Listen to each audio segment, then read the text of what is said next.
You're listening to the DCAU Review, hosted by Cal and Liam. Streaming on Apple Podcasts, Google Podcasts, Spotify, and at DCAUreview.com. Now, here's today's episode. Welcome, everybody, to episode 84 of the DCAU Review. I'm one of your hosts, Cal, and with us is our other host, my good brother, and the gentleman that runs our Twitter page. It's my good brother, Liam. Liam, episode 84 of the DCAU Review is here, and we are sticking in that world of Justice League. Yeah, we have a pretty interesting episode to talk about this week. We haven't done very many that focused in on the Wonder Woman character, and as fate would have it, or fortune, whatever you'd like to say, a brand new trailer for the next Wonder Woman live-action movie just dropped this past week. So what better week to talk about a Wonder Woman episode than this one right here? That's right, and the episode in question that we will be reviewing today is Maid of Honor, parts 1 and 2. That coming from season 2 of the Justice League, and originally airing back on October the 18th, 2003. That's right, 16 years ago. It's on Cartoon Network. Yes, that's right, folks. Cartoon Network. Back when Cartoon Network actually showed cartoons. So, yeah. And more than just like Steven Universe and Teen Titans Go. So, but yeah, it's not that I have anything against either of those cartoons, but love big Teen Titans Go guy. Anyway, back to the topic at hand. Liam, so this episode, as you mentioned, is a Wonder Woman heavy episode. However, it doesn't just feature Wonder Woman. We have a little bit of the start of the budding romance, as what the young kids on Twitter have dubbed, or the DCAU community has dubbed, Wonder Bat. That's right, yes. The budding romance, something that was never really hinted at or explored, to my knowledge, in the comics too much. It was always a pairing of Wonder Woman and Superman, the two, super beings, as you were, and Batman was left to fend for himself and deal with Catwoman or whatever, budding reporter of the month was. But interestingly enough, Bruce Timm enjoyed, and the powers that be, the writers, and certainly Dwayne McDuffie, who wrote this episode, enjoyed heading down this road and exploring this. But I guess before we get into talking about that, Liam, let's get the IMDb synopsis for this week's episode to give the listeners at home just a brief idea of what this episode entails. Yes, and as you mentioned, these will be the synopses for parts 1 and 2 of Maid of Honor, which was written by Dwayne McDuffie and directed by Dan Reba. And those synopses read as such. Diana makes friends with a flighty princess, only to discover her fiancé is the immortal supervillain Vandal Savage. And for part 2, the Justice League works to thwart Vandal Savage's plan to blackmail the nations of the world with an orbiting railgun. The old orbiting railgun trick. Tales all this time. Yep, absolutely. All right, so let's get into our dissection of the plot here. That was a pretty good synopsis, as IMDb is known to be, but we start out with Wonder Woman in Paris, France, and she sort of saves this, what we find out is a Kaznian princess. Liam, in case anybody at home is not as deep into the nerddom as we are, do you mind explaining to the listeners what the country of Kaznia is? It's basically DC Comics' Russia, I guess. Yeah. It's not quite a one-to-one thing, obviously, because they have like kings and castles, but right. It's very clearly the accents are all generally, Russians, and they're sort of the stand-in. They've been even go back to Superman the animated series, and later on in Batman Beyond, the nation of Kaznia, as they're always involved in usually something nefarious involving like trying to buy weapons or something like that. And there's actually, we can get into this maybe a little, it's more of a visual gag, but there's actually an appearance by the gentleman who Derek Powers is trying to sell nerve gas to in Rebirth Parts 1 and 2. Him, this time with a full head of hair, appears in the background of a few scenes. So love it. What a cool Easter egg. Yeah, but the Kaznia, as mentioned, has kind of always been this stand in for Russia or for another sort of Eastern European country that's always sort of up to no good and always and I guess here they're in the midst of some sort of civil war, or at least an uprising, and it seems at first that the Princess Audrey, who's becomes friends with Wonder Woman, is sort of being attacked possibly by them. We also find out through Batman, who also happens to be in Paris investigating these robberies, that some of the people that are involved in these robberies are Kaznian special forces. So who happen to look a lot like Intergang Agents. I was going to bring that up if you didn't. Yeah, we can get more into that in Easter or in visuals. But yes, that was immediately distracting to me because they are very much wearing Intergang costumes and even kind of have like Intergang apocalyptic weapons. They went to Intergang. They went to the same tailor. Yeah, they went to the same tailor as the Intergang gang, I guess. Do you think after the invasions didn't work out, Kanto opened like a surplus store somewhere on Earth, and they just the Intergang uniforms and wrist lasers are just get them at a discount now since they failed to kill Superman for so long? I mean, that makes as much sense as anything else does when you turn it into a fan theory. So I'm on board with that fan theory. Yes, but anyway, from there we discover that Princess Audrey is engaged to allegedly the grandson of the Vandal Savage that we first met in A Savage Time. And later, of course, it's revealed that no, in fact, it is the same man, as he is in fact an immortal, going back to his years as a caveman, and he has this plot where he's basically systematically taken over the Kaznian government, with his last stroke being marrying into the royal family and then poisoning the king and basically kidnapping Princess Audrey and confining her to her quarters in the castle, whereupon he makes a speech to the world about where he declares himself ruler of the earth, and if you disagree with him, he's going to shoot an asteroid at you. So there you go. Yeah, and then it's funny because if you watch this, obviously we watched them back to back, but if you watch just part one of this episode, it's just a Batman and Wonder Woman story, and really mostly just a Wonder Woman story.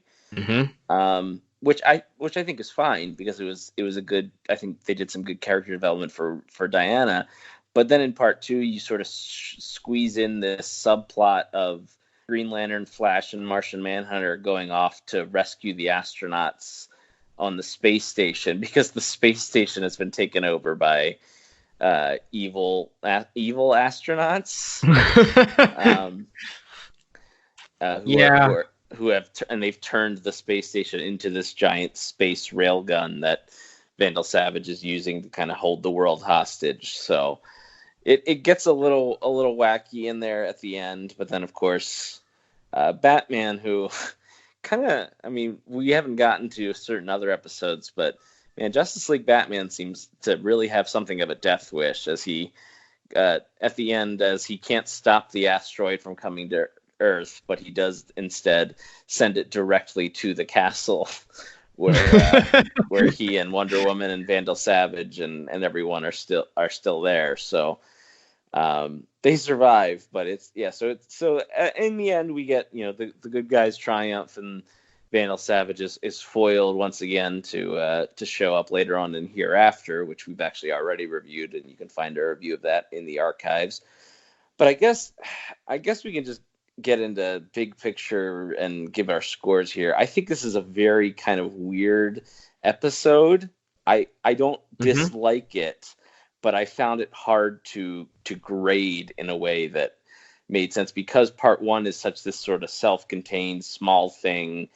Wonder Woman befriends a princess. There's an attempt on her life. Maybe it's connected to this conspiracy that Batman's investigating.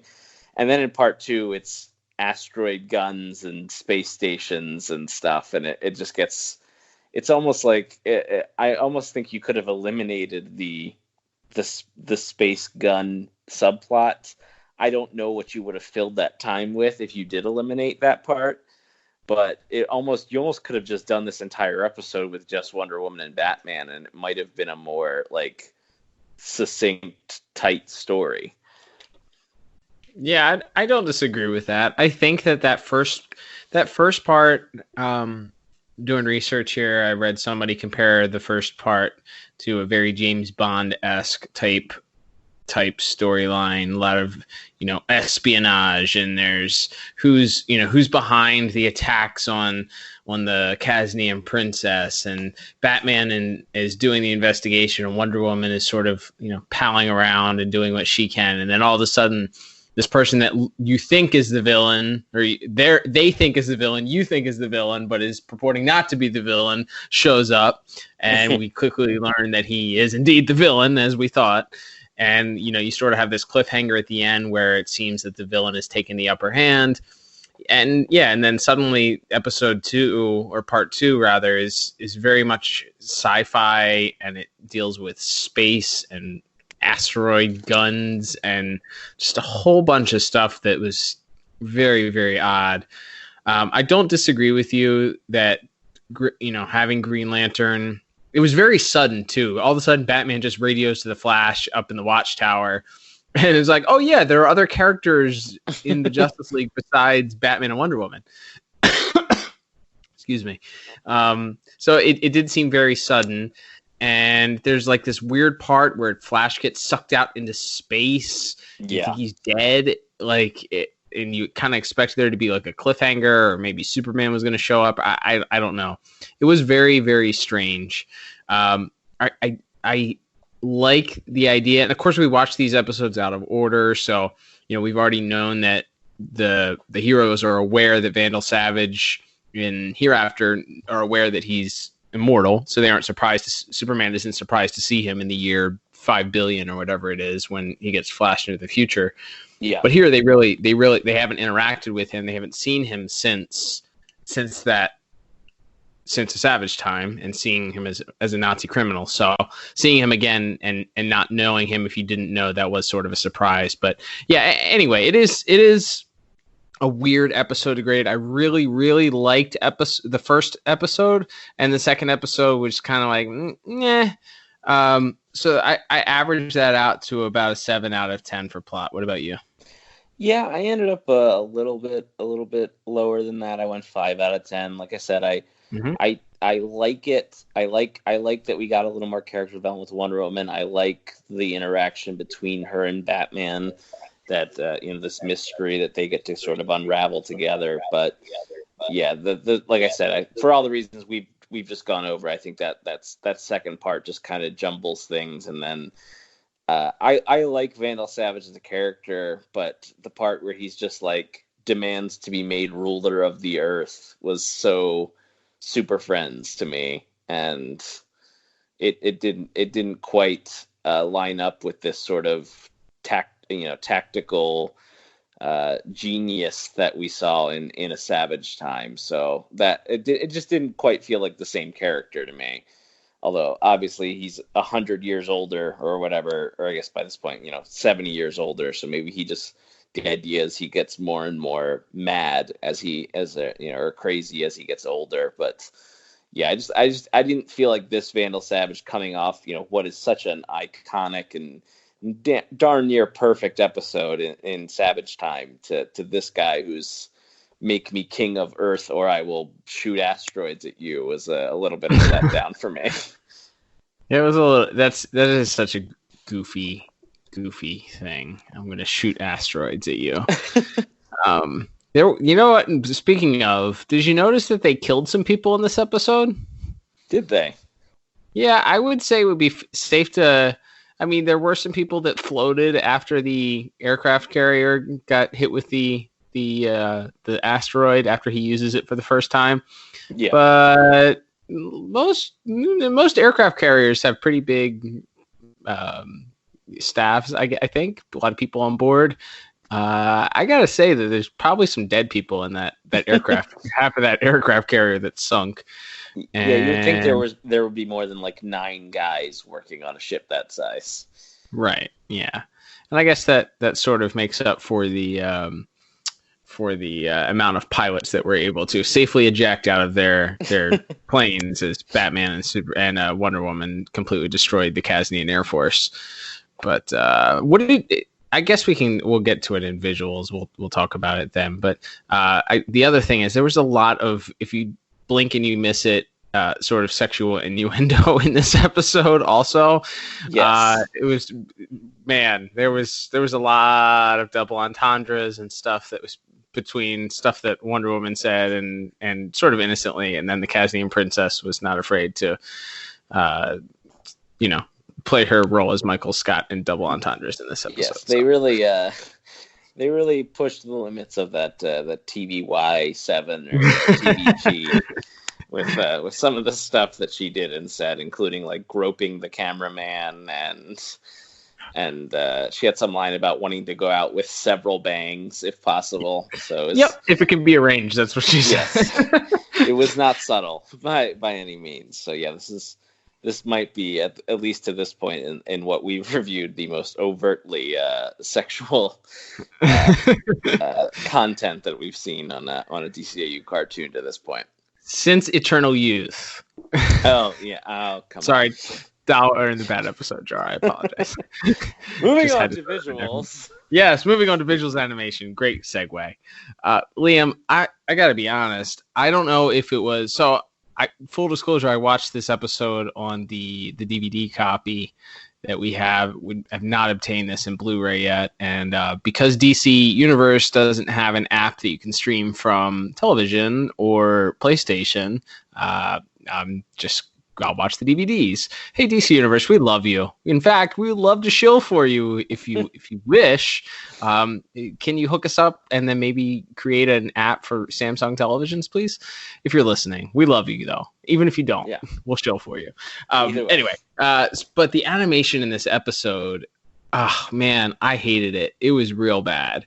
Everybody I felt like seemed very angular, flat. I hated the design of the princess. I just kind of hated, Princess Audrey. I really hated her general look. She had like weird cheekbones and her eyes were gigantic. I don't know if she was supposed to look like somebody famous or they were modeling her after somebody. She's got that Kristen Chenoweth thing. Yeah. But like someone drew a caricature of Kristen Chenoweth. Yeah, it was distracting. Vandal Savage looked on model from what I could tell. It's a little weird seeing Bruce in that opening scene. I feel like he had, I don't know. Oh, you know what it was? He had dark eyes compared to the New Batman Adventures version of Bruce, who had blue eyes. Yes. The Bruce in this had black, like jet black filled pupils, which threw off his look a little bit for me. With that said, that I hated some of those things. Some of the character designs I liked. Dr. Vox I thought was really cool looking. Yeah. He was a neat design looking. His powers visualized were done really well. This is one of the first episodes where I feel like, and maybe we haven't, obviously we've not covered all the episodes of season 2 yet, but they started doing those computer animated vehicle designs. Yeah. And there's a lot of vehicles in this episode. Mm-hmm. Yeah, I noticed that too. And it was striking me because when I first saw I think the first time they showed it's the space shuttle. And I was like, wow, I didn't realize that they were this early. Because obviously, we haven't reviewed those yet, but it's very memorable. By the time Justice League Unlimited came around, pretty much all the ships, the javelins and stuff were all done in CGI. So it doesn't necessarily look that weird, but I didn't remember them doing it this early. And even some of the other early episodes we've watched from this season, like Twilight, for instance, the Watchtower or the Javelin was still 2D animation from my memory. So this might in fact be the first episode or first episodes where we started seeing the digital ships. But I mean, yeah, you have planes, you have the bat plane, you have the ships, the javelins, everything is CGI as far as vehicles go in this episode.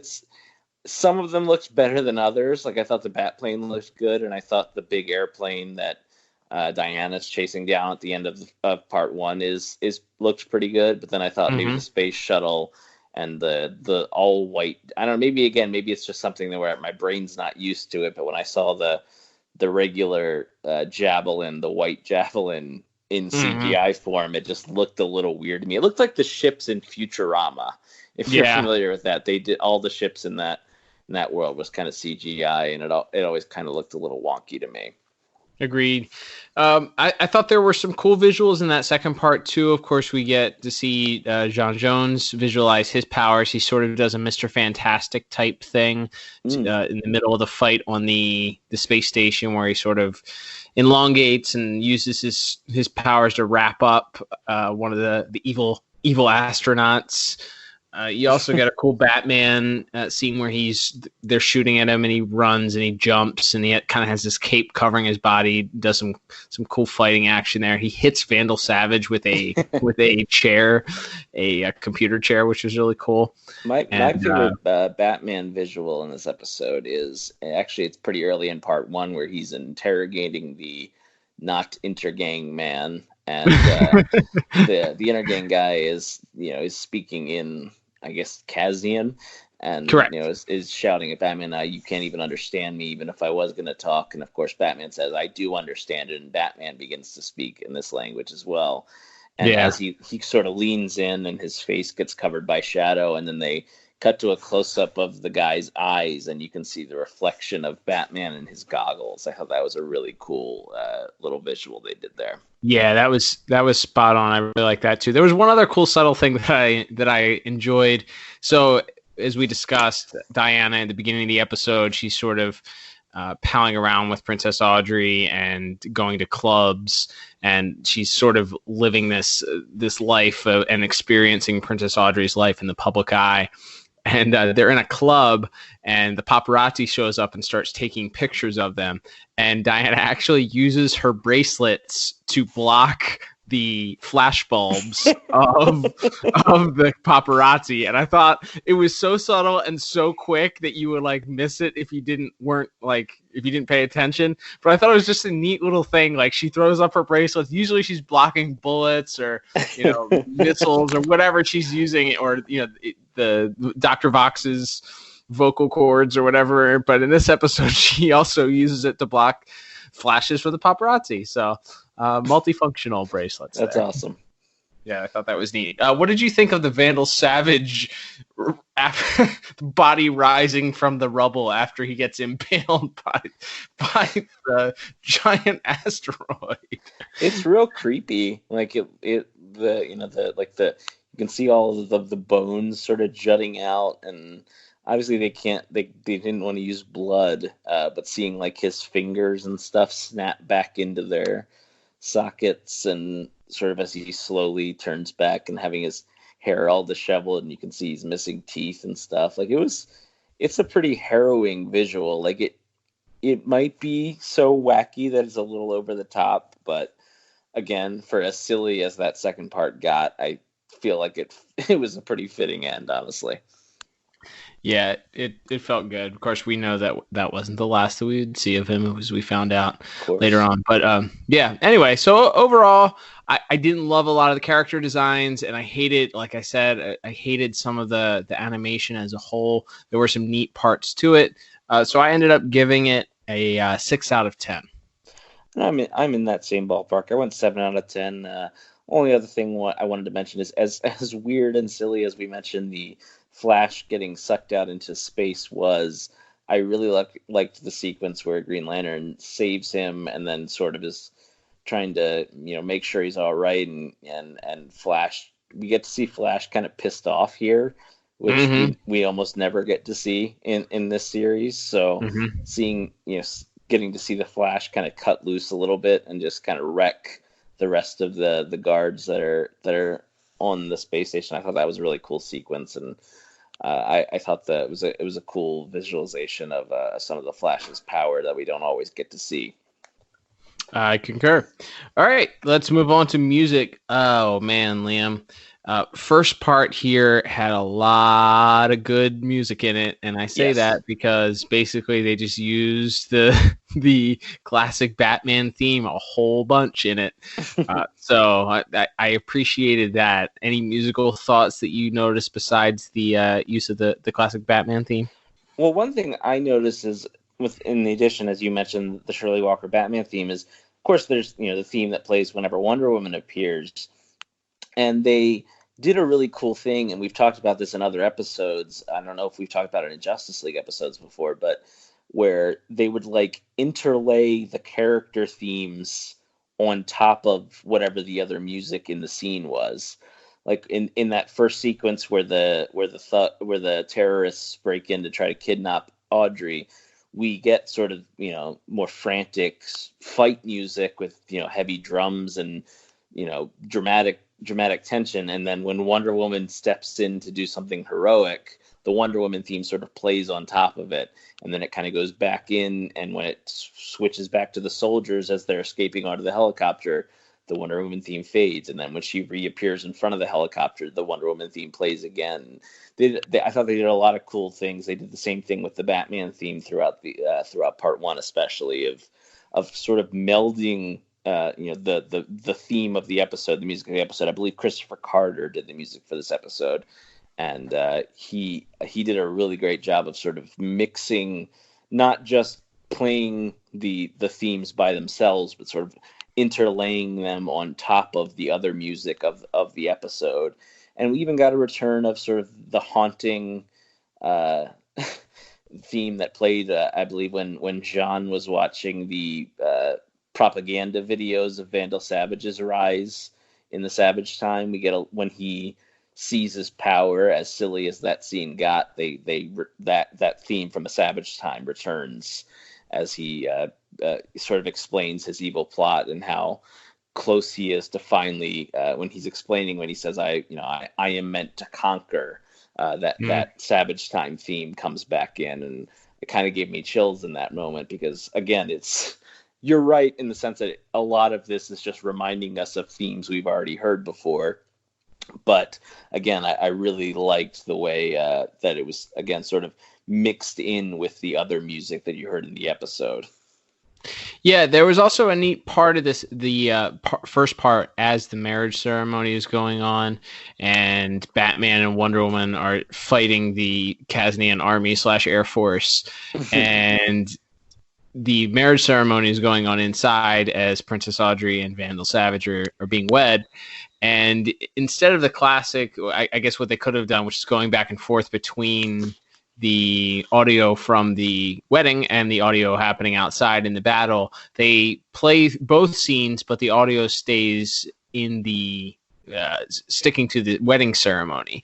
So you have the vocal or the voices, the voiceovers, and certainly the voice acting, and then the classic wedding march being played over top of Wonder Woman and Batman crushing soldiers with trees, and the bat crashing the bat plane into a pile of soldiers and a whole bunch of other stuff. I thought that was a really neat, and I guess I put it in the music category as opposed to the visuals, but I guess it could have gone in either one of those. But I thought that was a really neat trick, and sort of kind of married the idea of love and war, or the fact that Vandal Savage, marrying Vandal Savage is going to lead to this type of life that's going to happen. And then, of course, the marriage ceremony is interrupted with a giant tank being thrown through the church. But I really, really appreciated that. I thought that direction. The music is playing there, so I guess you could have put it in either. But I ended up leaving it here for this. But I thought that was a neat way of doing that. Yeah, and I guess that just leaves us with giving our scores. If I didn't mention, I went ahead and I gave music a perfect 10 out of 10 for this episode. Nice. I gave it a pretty high score. I'm right there. I gave it an 8 out of 10. I think it drops off a little bit in that second half. There wasn't as much opportunity. There is still music there, but I feel like it was definitely stronger in the first episode and a little bit of a letdown in the second episode, but still a very strong score. So that'll bring us to our final category of the day, Liam, which is voice acting. And we have a lot of interesting cameos in this week's episode. Can't wait to go to the rundown. We have some returning favorites, and then, of course, a few memorable and certainly well-known characters as well. Well, I think it's funny looking at the cast for this episode. It's really wild, as you mentioned, some of the people that play major roles. But even if you look at some of the background voices that we heard, two of them, one being Corey Burton, who doesn't even really play a named character in this episode, but is there, the Brainiac and several other characters throughout the DCAU. The GOAT. Yes. Also Jennifer Hale, who later on is going to play Giganta and Killer Frost, among others, is also kind of doing background voices. So even our bit players here are insanely talented voice actors. But yeah, speaking of some of the people that are actually sort of more integral to the plot, we have Larry Drake playing Colonel Vox, who most famously he was on LA Law, and for us probably most famously he played Pops on Johnny Bravo, the guy who owned the diner or whatever that Johnny Bravo was always hanging out with. I thought he did again. He doesn't do very much. It's again his stuff is, as you mentioned, in visuals mostly. He's mostly a visual character, but it's fun to have him in there. And then in a weird twist of fate, the minister who is officiating Princess Audrey and Vandal Savage's wedding is Dan Castellaneta, who you may not know that name off the top of your head, but it's Homer Simpson. Yep. Homer Simpson is the minister doing a bad fake Russian accent in this random scene. And it was so funny because I heard it and I was like, man, that voice sounds familiar. Who is that? And it's an instantly recognizable voice because if you ever watch any episodes of The Simpsons, I mean, usually he plays multiple characters besides Homer, but it's clear. I mean, and he's done other bits. He's been on, he's also a character actor and been in other guest starred on other things as well in bit parts. Yes. But the voice itself, you're like, holy crap, that's Homer Simpson doing a bit part where he has 5 lines to deliver as a minister. Yeah, which just blew your mind. And then speaking of weird, mind-blowing cameos, as Audrey's father, the King of Kaznian, Alfred Molina, who you may remember as Doc Ock in the Tobey Maguire Spider-Man films, or any of his other numerous roles. A great stage and screen actor, a really talented man. But again, he maybe has 4 lines, and he's there as sort of a plot device to be poisoned by Vandal Savage. But some really incredible talent in this episode, who all for the most part playing minor roles. And then moving on, the last guest star before we get to our main Justice League cast, we had Dory Barton as Princess Audrey, who is interesting. I was looking up her IMDb. She's done a lot of like 1 episode guest stars on various shows, but has very little other than a stint on the soap opera One Life to Live. Didn't have a lot of like recurring roles on things, so it was hard to find like interesting IMDb trivia. But this woman, of all of the talented and tenured actors on the show, she's kind of the big guest star as the episode. Other than Wonder Woman herself, she's probably the character with the most screen time of anyone. Yeah. Yeah, and I think she does a fine job. I mean, I think the voice acting as a whole is solid. It's pretty solid in this episode. Of course, we also have Phil Morris returning as Vandal Savage for the 3rd episode that we've reviewed, but at this point in the continuity or in the episode order, was only his 2nd appearance. And as I said, I think I like him when he's the calculated, calm psycho, and less when he starts talking about his railgun and his plot to be king of the world. Tough but fair. But I mean, overall, I think he does a good job. And then, of course, we have our main Justice League cast. Phil Lamar as Green Lantern, Michael Rosenbaum as the Flash, and Carl Lumbly as Martian Manhunter, as we mentioned in the other categories. Very small roles for all of them to play. I think Michael Rosenbaum does a good job. He probably has the most to do, as he has to deal with a few different emotions, like getting shot into space and things like that. So he probably has the most. And then our two real main leads of the episode, as far as our main cast go, are of course Kevin Conroy as Batman and Susan Eisenberg as Wonder Woman. And as you mentioned at the start of the show, Cal, this is other than maybe a sort of a brief moment shared in the first Grodd episode. This feels like the first major hashtag WonderBat.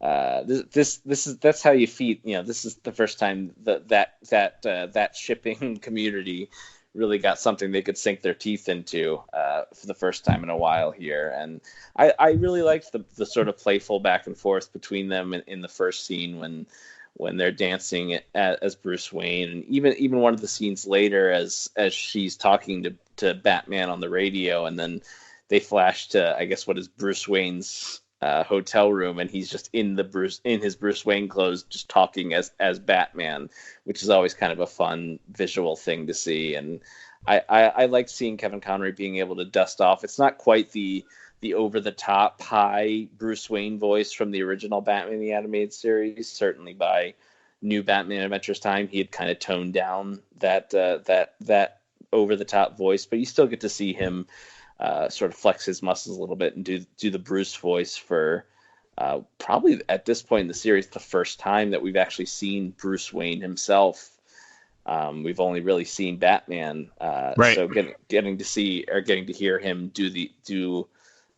reprise his other voice, his Bruce Wayne voice, was cool. And then I think Susan Eisenberg is really, really good, and obviously she's Wonder Woman's the main focus of the episode, so she needed to be good and interesting. And again, like we always say it when we talk about the marks of a good episode, is that at the end of it, it feels like the characters involved are kind of in a different place than they were at that beginning of it, and ending it at sort of as we began, with Wonder Woman basically telling Batman that she knows he's Bruce Wayne, and then her demanding he take her dancing. I thought was a really sweet, cute little way to end it.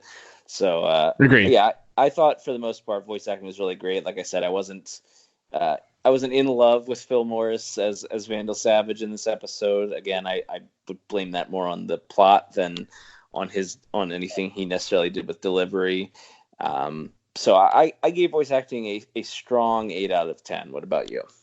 I went 9 out of 10. I thought it was very strong. I didn't have as much a problem with Phil Morris as Vandal Savage. I think he has such an iconic voice, and I think we talked about it. We've definitely talked about it in the prior 2 episodes, both Savage Time and Hereafter, which you can hear in the archives at DCAUreview.com.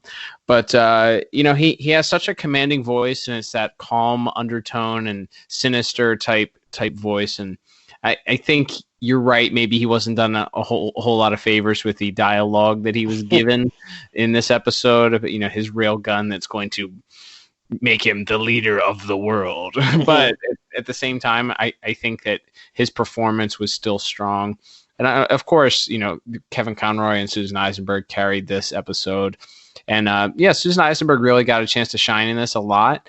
And we get to, I think in the episodes we've covered thus far, as you mentioned, it hasn't been a whole lot of Susan Eisenberg. And even then, maybe not her best performances, and maybe just not given the chance to shine. Not that she was detrimental or bad, but it's not really given a chance to show much range or emotion. And in this episode, she gets to flex her muscle. She shows the fun side, like you said, the teasing of Bruce at the end, also expressing concern to Princess Audrey when she finds out that Vandal Savage is who he is. The anger that comes out of her when she first sees Vandal Savage is really, really good. Yes. It's like a controlled anger. It's not a loose cannon, but it's it's a controlled anger.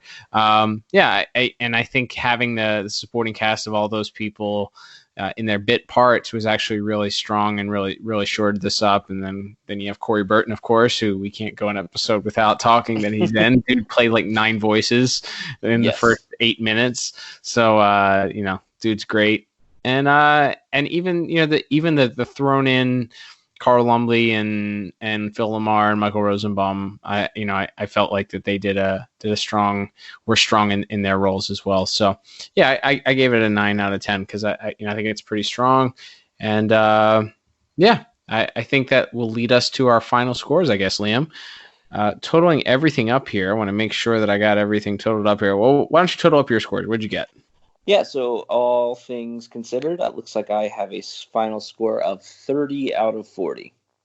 And I have a very, very, very similar, in fact, the same score, 30 out of 40.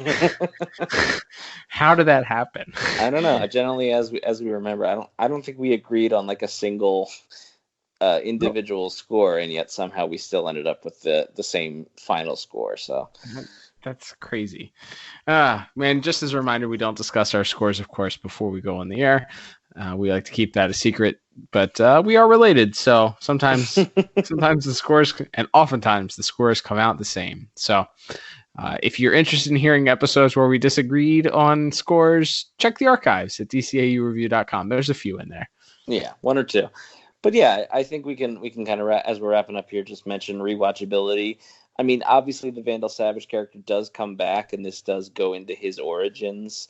So if you're looking for like best of the best, I would say it's not a must watch, but I do think it like we said, it is a fun Wonder Woman story. If you're looking for something, maybe to whet your appetite while you're waiting for the next Gal Gadot live action movie to come out.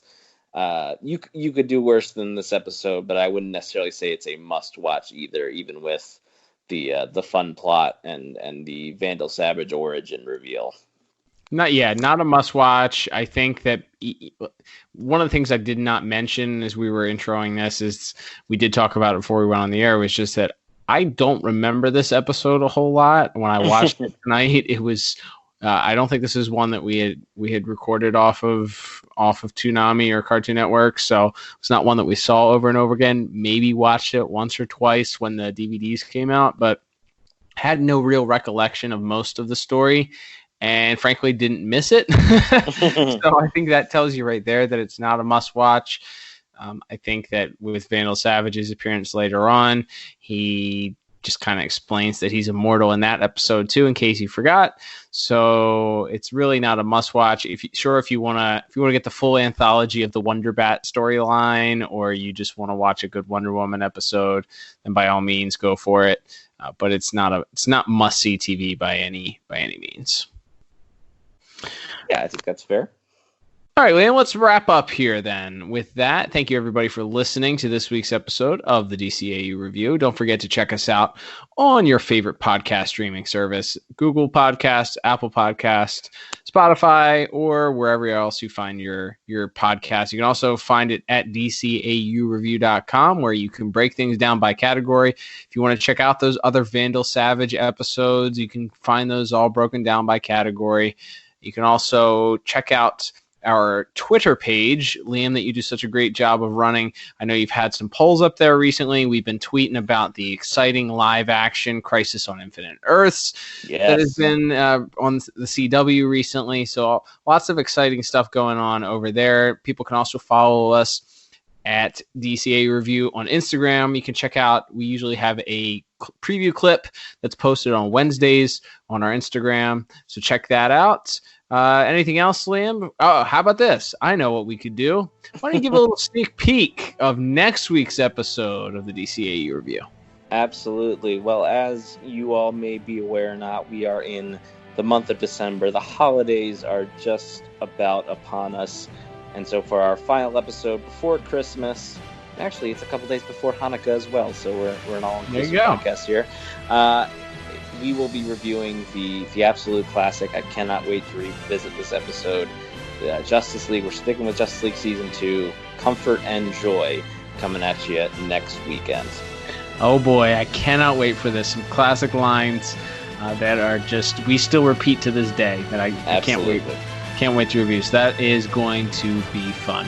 So that will wrap us up for this week's episode. I'm Cal. And I'm Liam. And we'll talk to you on the next episode of the DCAU Review. Bye-bye.